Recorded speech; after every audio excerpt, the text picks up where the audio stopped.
Greetings to all in Jesus mighty name. ఈరోజు నేను మాట్లాడబోయే విషయము బిగ్ బ్యాంగ్ థియరీ సృష్టి గురించి ఏం మాట్లాడిందో దానికన్నా ముందు బైబిల్ గ్రంథము సృష్టి గురించి ఏం చెప్పింది ఈరోజు మనం తెలుసుకోబోతున్నాం.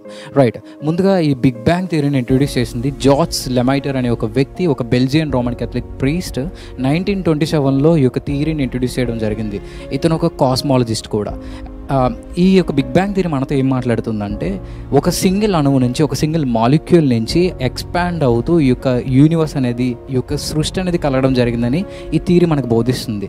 సో ఈ థియరీ పుట్టకముందు, ఈ థియరీని క్రియేట్ చేసిన ఇతను పుట్టక ముందే ఇతను బోధించిన బైబిల్ గ్రంథము ఏం చెప్తుందో మనం ఈరోజు విందాం.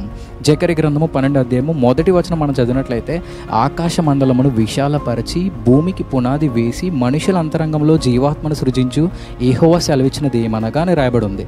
ఇంగ్లీష్లో మనం చూసినట్లయితే, who stretched out the heavens, ఆకాశ మండలమును విశాలపరిచిన దేవుడు అని రాయబడి ఉంది.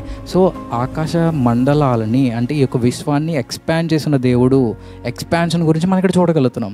సో అదేవిధంగా ఇదే థియరీని మనం ఇంకా బ్రీఫ్గా స్టడీ చేసినట్లయితే, దాని తదుపరి అనేక మంది శాస్త్రవేత్తలు కూడా పెద్ద శబ్దం వలన, ధ్వని వలన ఈ యొక్క ఎక్స్పాన్షన్ భారీగా జరిగిందని చెప్పి అనేక మన శాస్త్రవేత్తలు దీని గురించి పొందుపరచడం జరిగింది. సో ఇదే శబ్దం గురించి వాళ్ళందరూ చెప్పకముందే బైబిల్ గ్రంథం ఏం చెప్పింది ఈరోజు మనం చూద్దాం.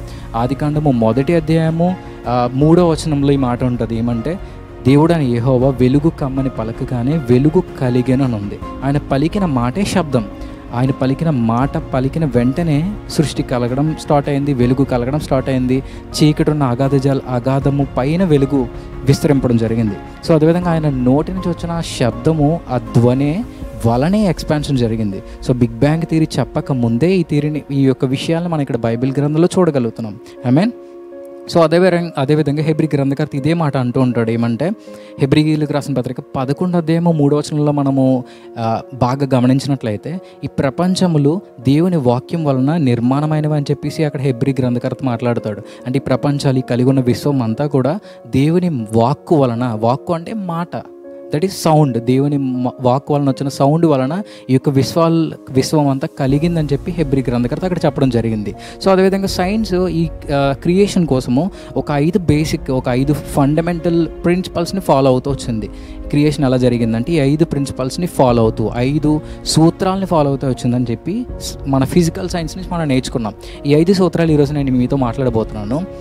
మొదటిగా time, force, matter, space and energy.